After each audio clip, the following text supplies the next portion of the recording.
internet is necessary for India. I believe that internet is perhaps the most powerful medium to be able to bring equity into the relationships, not just between individuals, between nations, but between communities as well.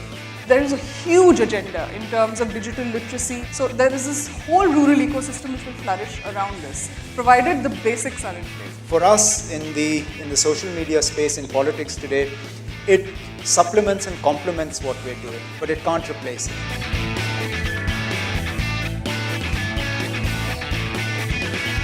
But I think it's very important that as this technology becomes pervasive in Indian society, the Indian laws and so forth respect the right of privacy, the right of misuse, the right of surveillance and so forth, especially from governments. And I can point out numerous examples of well-known media personalities who feel they can get away with saying damn near anything on Twitter, but wouldn't have the guts to say the same thing on air. To my mind, what we've discovered, I think, through the practice of democracy and freedom of expression in our society, is that it's not so much the language of the law that matters as the way in which it is applied. This is exactly the conversation that we were having about 10 years ago. But it truly is an evolution in how people use the internet, how they get their information from the internet, and the types of conversations that we'll have.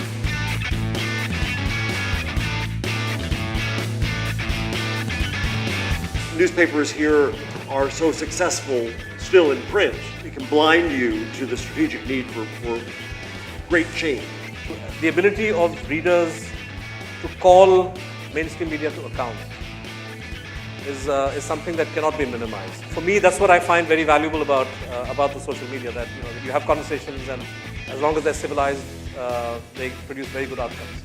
The hard part is going to be cannibalizing yourself to create new models, new devices, new relationships, new forms with new people.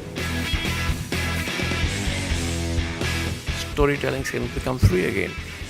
In 1 billion connected people, they can share stories that go all over the place. They can share stories that did not begin and share stories that never need to end. We need a teacher, we need a pupil. Internet is my classroom.